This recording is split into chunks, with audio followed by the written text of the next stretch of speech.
अस्सलाम वालेकुम students, welcome back again. मैं हूं मोहम्मद वकास, आपका केमिस्ट्री टीचर।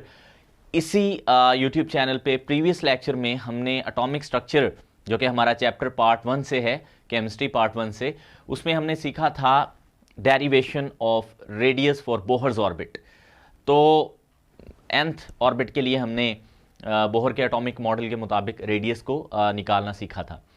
तो आज उसी को कंटिन्यू करते हुए एनर्जी ऑफ रिवॉल्विंग इलेक्ट्रॉन हम फाइंड करेंगे। तो हम जानते हैं रिवॉल्विंग इलेक्ट्रॉन की 2 टाइप्स की एनर्जी होगी।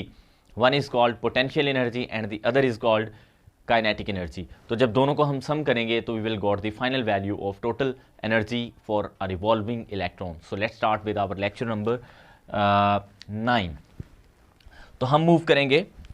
देखें, जब भी हम इलेक्ट्रॉन की बात करते हैं, जब वो रिवॉल्व कर रहे हैं, तो मैंने अभी बताया उसमें टोटल जो एनर्जी होगी, टोटल एनर्जी वो 2 एनर्जीज़ का सम होगी। उसमें चलें, अगर हम पहले काइनेटिक एनर्जी लिख लें, यहाँ पे काइनेटिक एनर्जी प्लस करके उसमें पोटेंशियल एनर्जी, इसको मैं इक्वेशन नंबर 1 रख लेता हूँ, क्योंकि बाद में जो हम काइनेटिक और पोटेंशियल एनर्जीज़ की वैल्यू कैलकुलेट करेंगे वो यहाँ पे पुट करेंगे। तो सबसे पहले हम काइनेटिक एनर्जी यहाँ पे लिखेंगे। इसको हम बल्कि पहले पोटेंशियल एनर्जी को इवैल्यूएट करते हैं। काइनेटिक एनर्जी तो इजीली आ जाएगी, तो पहले पोटेंशियल एनर्जी को हम यहाँ से निकालते हैं। देखिए, जो पोटेंशियल एनर्जी यहाँ पे वर्क डन के बराबर है, ठीक है। और आपको पता है जो वर्क होता है वो होता है force multiplies by distance D. अब लेट्स सपोज जो न्यूक्लियस है, लेट्स सपोज वो जो न्यूक्लियस है और इलेक्ट्रॉन है वो आपस में एक दूसरे को अट्रैक्ट कर रहे हैं। तो इसमें सपोज करने वाली वैसे भी बात नहीं है, अट्रैक्ट करेंगे because they have opposite in charge. So अगर आप सपोज करें कि इलेक्ट्रॉन किसी डिस्टेंस पे मौजूद है और इलेक्ट्रॉन को अट्रैक्शन मिल रही है with the help of nucleus, nucleus उसको अपनी तरफ अट्रैक्ट कर रहा है, तो ऑब्वियसली जो न्यूक्लियस है वो इलेक्ट्रॉन पे वर्क कर रहा है। तो लेट्स सपोज उस इलेक्ट्रॉन ने D R distance, small distance तय किया है टुवर्ड्स न्यूक्लियस आफ्टर अट्रैक्शन।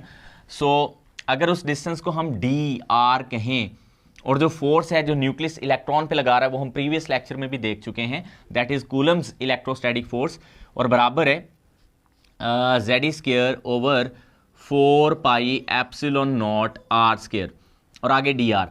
तो ये हमारे पास जो है ना वर्क के बराबर आ जाएगा, ठीक है, इन अ वेरी स्मॉल डिस्टेंस। अगर हम जो है वो न्यूक्लियस की अट्रैक्शन को देखें इलेक्ट्रॉन पे, तो ये फोर्स है और उसको अपनी तरफ अट्रैक्ट करते हुए स्मॉल डिस्टेंस डी आर अपने करीब लाएगी, तो ये उसने वर्क किया। टोटल वर्क कितना होगा, लेकिन हमने ये नहीं देखना कि उसने स्मॉल से डिस्टेंस से वर्क किया, यानी इलेक्ट्रॉन थोड़ा सा अपनी जगह से मूव नहीं करेगा टुवर्ड्स न्यूक्लियस। अगर इलेक्ट्रॉन बहुत दूर है, लामहदूद फासले पे है, जिसको हम इन्फिनिटी कहते हैं, अगर इनफाइनाइट डिस्टेंस पे है और उसको अगर वर्क करके न्यूक्लियस ने अपने करीब लाना है किसी ऑर्बिट के अंदर, तो वो जो हमारे पास वर्क होगा पोटेंशियल एनर्जी की सूरत में, फिर वो इतना नहीं होगा। मैं फिर स्टूडेंट्स रिपीट कर रहा हूँ, ये सबसे क्रिटिकल पॉइंट है।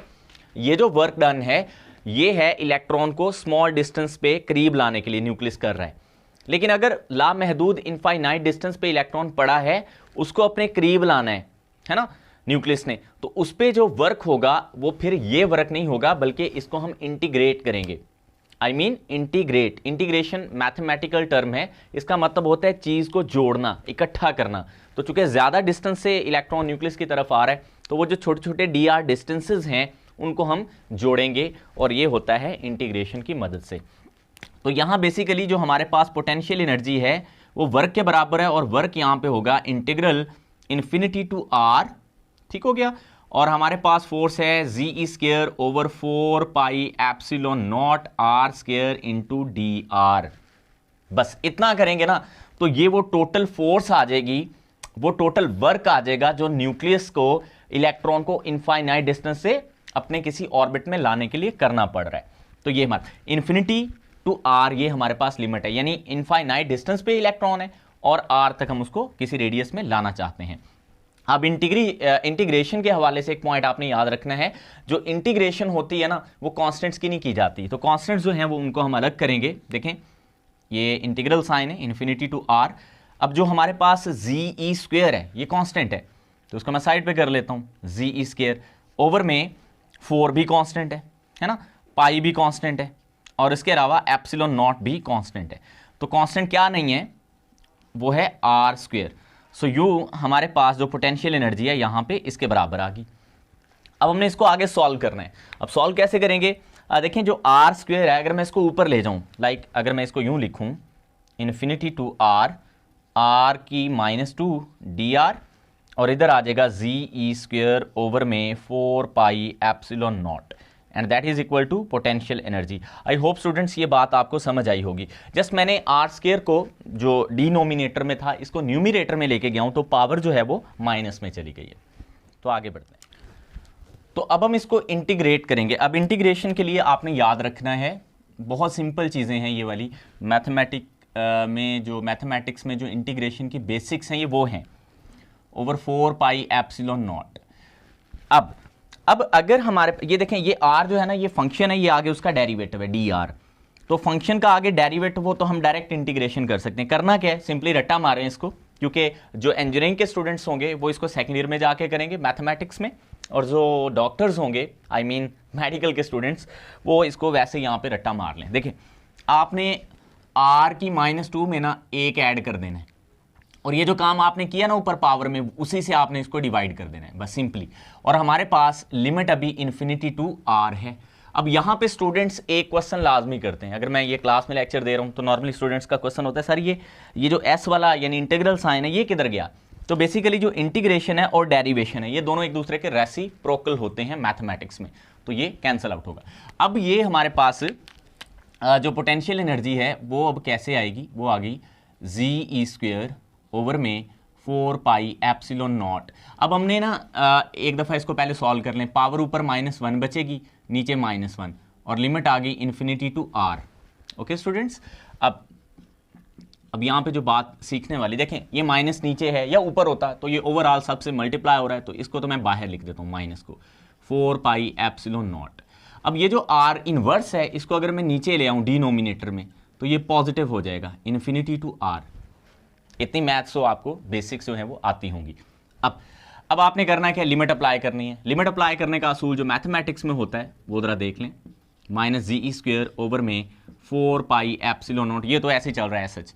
अब ये आपने अपर लिमिट पहले पुट करनी है। देखो अपर लिमिट में आर आ रहा है और यहाँ पे वेरिएबल भी आर है, तो जब आप आर में आर पुट करोगे तो वो आर ही बनेगा, है ना। अब फिर माइनस, ये हम फॉर्मूले में यूज करते हैं, पहले अपर लिमिट माइनस करके फिर लोअर लिमिट जो कि इन्फिनिटी है। तो यहाँ 1 आर की जगह अब इन्फिनिटी पुट करेंगे तो ये आ जाएगा। तो 1 over infinity is equal to 0 होता है मैथमेटिक्स में। यानी 1 को हम किसी लामहदूद वैल्यू से बहुत बड़ी वैल्यू से, या लामहदूद वैल्यू बहुत बड़ी वैल्यू होगी उससे जब डिवाइड करेंगे तो answer will be approximately equal to 0, तो हम इसको 0 कंसीडर करते हैं। तो हमारे पास बना -GE² ओवर में 4 पाई एप्सिलॉन नॉट। ठीक है, यहां पे सिर्फ क्या बचा आर, क्योंकि ये तो 0 हो जाएगा तो वो मैं नीचे लिख देता हूं। तो यूं हमारे पास जो पोटेंशियल एनर्जी आ गई है वो क्या आई है, यस वो ये आई। अच्छा, अगर सपोज करो आप एग्जाम में बैठे हो, आपको नहीं पता चल रहा, आपको वेरीफाई नहीं हो रहा, मतलब आप थोड़े से डाउटेड हैं कि पता नहीं ये वैल्यू मैंने ठीक निकाली है गलत, तो आप इसको ना कंपेयर कीजिएगा जो आपके फोर्स की value GE² over 4 pi epsilon not R²। यहाँ पे सिर्फ स्क्वायर नहीं होगा, इसमें बाकी सारी वैल्यू यही आएगी और साथ में माइनस आएगा। अब ये एक बहुत इंपॉर्टेंट क्वेश्चन होता है कि why the potential energy for revolving electron is always negative. अब इस पॉइंट को समझना है आपने, बड़ा बेसिक, और ये बुक में नीचे जाके लिखा भी हुआ है जहाँ पे ये कैलकुलेशन की हुई है।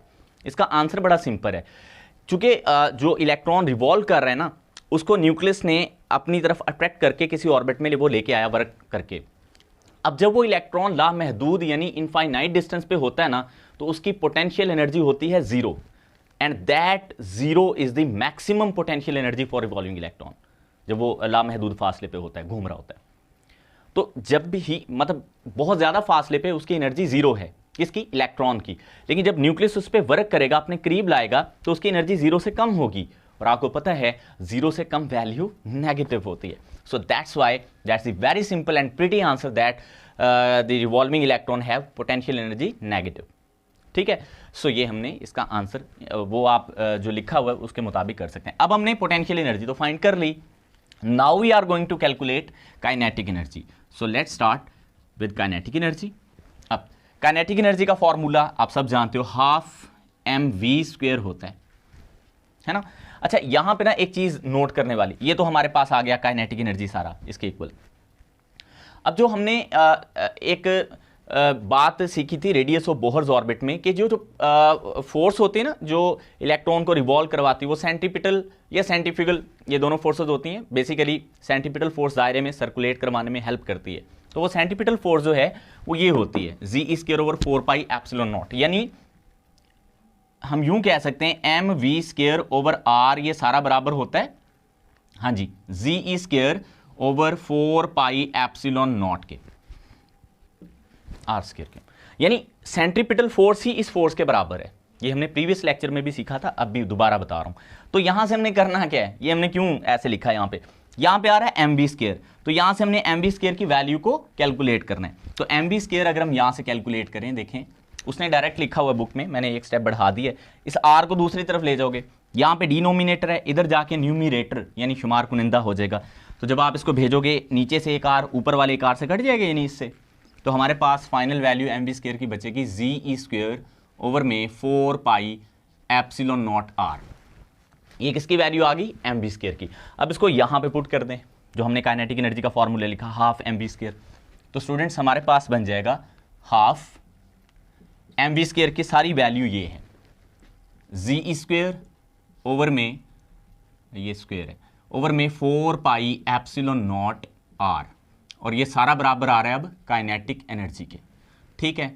तो ये 4 और 2 आपस में मल्टीप्लाई होंगे, तो हमारे पास G² 8πε0r आ जाएगा। So that is the kinetic energy for revolving electron. So ये हमारे पास उसकी आ गई है काइनेटिक एनर्जी।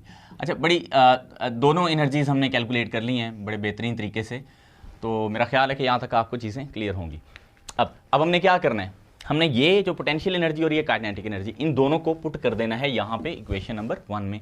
तो फिर उसको सॉल्व करके जो भी आंसर आएगा वो हमारे लिए फाइनल कंक्लूजन होगी the total energy for revolving. अब हम क्या करते हैं, ये दोनों वैल्यूज़ को पुट कर देते हैं, पुट इन इक्वेशन 1, ये दोनों काइनेटिक और पोटेंशियल एनर्जी की। तो पहले हम ये जो हमारे पास एनर्जी होगी वो टोटल होगी, ये मैं टोटल लिख रहा हूँ यहाँ पे।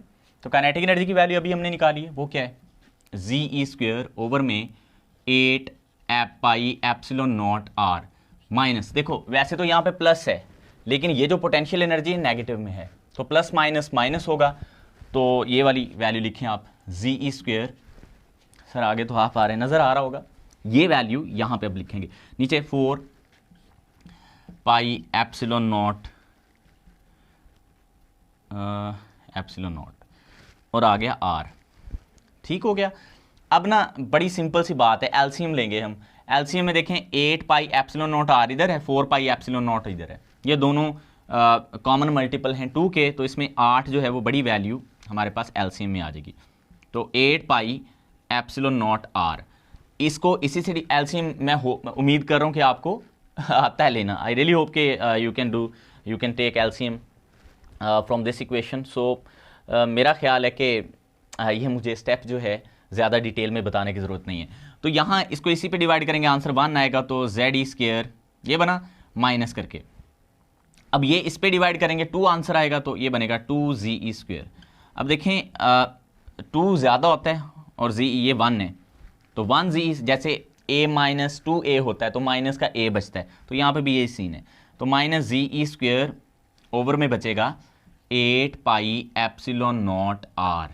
लें जनाब, ये हमारे पास आ गई है टोटल एनर्जी की वैल्यू, लेकिन सिलसिला भी ख़त्म नहीं हुआ है ना, इम्तिहान अभी और भी हैं। तो वो क्या है, इसको इक्वेशन नंबर हम 2 रख लेते हैं। अब हमने करना क्या है, देखिए यहाँ r आ रहा है नीचे, तो r की वैल्यू हम प्रीवियस हमारे लेक्चर में निकाल चुके हैं, वो आपने ज़ुबानी भी याद रखनी है, ठीक है। तो वो r की जो वैल्यू होती है ना हमारे पास, वो होती है ε0 n² ओवर में πmZE²। हाँ, एक बात स्टूडेंट यहाँ पे आपने, अगर ये वैल्यू पेपर में आप बैठे एग्जाम दे रहे हैं, ठीक है, ये क्वेश्चन लॉन्ग में आ जाता है, वहाँ पे इंपॉर्टेंट लॉन्ग है, अगर आप एग्जाम में ये वैल्यू भूल गए r की, तो फिर आप इसको आगे सॉल्व नहीं कर पाओगे। फिर इसका तरीका ये होता है, अगर आप बहुत कोशिश करो याद नहीं आ रहा, तो फिर सिंपली इस स्टेप को आप स्किप कर दोगे और फाइनल जो वैल्यू होगी अगर आपको याद होगी तो वो आपने लिख देनी, लेकिन ये आर की वैल्यू आप जुबानी भी याद रखोगे। यहाँ नीचे आर है तो इसका अगर मैं रेसिप्रोकल इसमें पुट करूंगा, मैं एक स्टेप बढ़ा देता हूं, देखो मैं इसको ऐसे लिख सकता हूं 1/r, हाँ जी बिल्कुल लिख सकता हूं, है ना। अब ना इसको 1/r बनाएंगे हम, क्योंकि फिर डायरेक्ट पुटिंग हो जाएगी 1/r, तो ये क्या आ जाएगा पाई एम जी ई स्क्वेयर ओवर में epsilon not an square H square, है ना। अब आप ऐसे करो, ये 1/r है, वो भी 1/r की वैल्यू हमने कैलकुलेट कर ली, उसको यहां पुट कर दो, तो हमारे पास जो टोटल एनर्जी की वैल्यू है वो हो जाएगी, अब ये तो ऐसे ही आ गया, माइनस जी ई स्क्वेयर ओवर में 8 पाई एप्सिलॉन नॉट मल्टीप्लाई, तो 1/r की यही सारी वैल्यू इधर पुट करनी हमने, पाई एम जी ई स्क्वेयर ओवर में epsilon not an square H square. अब जो चीज़ें यहाँ पे कट रही हैं ये मल्टीप्लाई हो रही हैं, देख लें, बाकी जस्ट मैथमेटिकल कैलकुलेशन है। अब जैसे ही एक चीज़ और है स्टूडेंट्स, जैसे ही यहाँ पे n आएगा ना, ये टोटल वैल्यू फिर nth वैल्यू होगी अब, क्योंकि कोई भी वो first second third and so on कोई भी हो सकती है, तो हम टोटल की बजाय यहाँ पे n लिखेंगे। ये बात भी इंपॉर्टेंट है यहाँ पे याद रखने वाली। देखें ये पाई से पाई कट जाएगी, ठीक है। और क्या कट रहा है जी, हाँ जी मेरा ख्याल है और कुछ भी नहीं कट रहा। अब ये माइनस है, ये पॉजिटिव है, तो ये ओवरऑल ई एन माइनस जी का स्क्वायर हो जाएगा, ई की पावर 4 हो जाएगी, है ना, ये स्क्वायर ये 4 हो जाएगी। पावर्स ऐड होती हैं अगर हमारे पास उनकी बेस सेम हो, तो ये हमारे पास साथ एम भी है। नीचे आ गया हमारे पास 8 एप्सिलॉन नॉट, ये भी है ये भी है, तो एप्सिलॉन नॉट भी स्क्वायर में चला जाएगा, एन स्क्वायर और साथ में आ गया H square, and that is the final formula. अब यहाँ पे आपने करना क्या है, अभी इसमें मजीद कुछ मॉडिफिकेशन हम करेंगे। मॉडिफिकेशन क्या, इसकी इवैल्यूएशन करेंगे फर्दर, मतलब इसको सिंप्लीफाई करेंगे इन वेरी सिंपल वर्ड्स। सो आपको पता है अगर हम फॉर हाइड्रोजन एटम ये सारा कुछ कर रहे हैं, for hydrogen atom, basically Bohr का मॉडल बेस ही हाइड्रोजन एटम पे कर रहा था, तो जी की वैल्यू क्या होती है 1 होती है। तो यहाँ जब हम जी की वैल्यू 1 पुट करेंगे तो हमारे पास ई एन बराबर आ जाएगा minus E raise to power 4 M over में 8 epsilon naught square N square H square. एक चीज़ और है, अब ये सारी वैल्यूज कांस्टेंट है एक को छोड़ के, और वो कांस्टेंट क्या है, वो कांस्टेंट कौन नहीं है, एन स्क्वायर नहीं है कांस्टेंट। प्रीवियस लेक्चर में भी यही था जो कांस्टेंट नहीं था। अब इसको आप छोड़ो, बाकी सारी वैल्यूज को पुट करो, वो मैंने आपको प्रीवियस लेक्चर में बताई थी।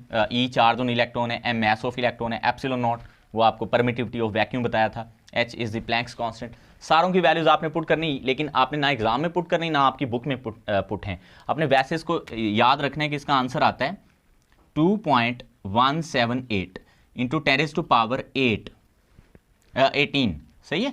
और ये तो ऐसे ही होगा 1/n स्क्वायर, और साथ में इसका यूनिट जूल्स होगा, जे जूल्स, इसको जाउल भी पढ़ते हैं, जूल्स, ठीक। तो इतना आंसर आपने अब याद रखना है, लेकिन हमने ना इसको किलो जूल्स पर मोल में निकालना है। आई रिपीट, हमने इस वैल्यू को किलो जूल्स पर मोल में निकालना है। तो इसके लिए हम सिंपल क्या करेंगे, हम ये टोटल nth वैल्यू आ रही है, तो हम क्या करेंगे 2.178 इंटू 10 टू पावर 18, ऊपर भी इसको मोल से मल्टीप्लाई करेंगे, तो नीचे फिर इसको मोल से डिवाइड करेंगे। नीचे एन स्क्वायर भी है, तो वो चलो वो मैं एंड पे यूं वैसे लिख दूंगा।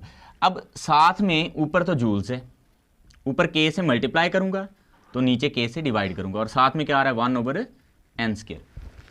इस स्टेप को मैं दोबारा रिपीट करता हूं, देखें ऊपर मैंने मोल से मल्टीप्लाई किया, नीचे मैंने मोल से डिवाइड किया, सिंपल। अगर ऊपर मैंने के से मल्टीप्लाई किया है तो नीचे मैंने के से डिवाइड किया, के से मुराद है 1000 किलो, ठीक है, एंड दिस वैल्यू इज 1000। तो आगे इसको सॉल्व करना मैं आपको सिखाता हूं। तो स्टूडेंट्स उसको अब हमने आगे सॉल्व करना है। अब आपको ना नीचे मोल चाहिए, ऊपर मोल नहीं चाहिए, क्योंकि पर मोल में निकालना है, तो नीचे मोल को आपने नहीं छेड़ना। ऊपर आपको किलो चाहिए, नीचे किलो नहीं चाहिए। तो ये मैथ्स की सिंपल चीज़ें हैं, मे बी आपको ये समझ आती हैं या नहीं आती, मैं कोशिश कर रहा हूँ कि आपको ये क्लियरली समझ आए। यहाँ पे 2.178 इंटू 10 टू पावर 18, ये तो ऐसे आ गया। अच्छा यहाँ पे ना एक और चीज़ गलती है, यहाँ पे माइनस भी आना है, ठीक है, क्योंकि सारी वैल्यूज़ माइनस में चल रही हैं, तो यहाँ पे भी फिर माइनस ही आएगा। ओके, अब यहाँ 18 है। अब क्या है, ऊपर चूँकि हमें मोल नहीं चाहिए, 1 मोल एवोगैड्रो के बराबर होता है, एवोगैड्रो नंबर के बराबर, तो मैंने ऊपर मोल की वैल्यू पुट कर दी है। नीचे मोल मुझे चाहिए तो नीचे मोल वैसे ही, नीचे मुझे के नहीं चाहिए तो के का 1000 लिख देता हूँ। तो ऊपर अब हो गया के जे, ठीक है। और हाँ, और साथ में आ रहा है 1/n²। तो ये हमारे पास बन गया। अब ये सारा जब आप कैलकुलेट करोगे ना, इसको इससे मल्टीप्लाई करोगे, नीचे 1000 से डिवाइड करोगे, the answer will comes out 13.31। अब ऊपर है किलो जूल्स, ये मोल ऊपर जाएगा तो बन जाएगा पर मोल, और यही हम चाहते थे, किलो जूल्स पर मोल में हमारा आंसर आए। इनटू क्या है 1/n²। मैं इसको अगर थोड़ा सा डिफरेंट तरीके से लिखूं, डिफरेंट क्या, वही है सारा, बस ये है कि जो n² है उसको मैं यहाँ शुरू में लिख देता हूँ, और ये साथ क्या है किलो जूल्स पर मोल, ऐसे भी हम इसको लिख सकते हैं। सो that is the final derivation for nth energy value of the revolving electron. अब आपने करना क्या है, अब आपको पता है आगे क्या होता है।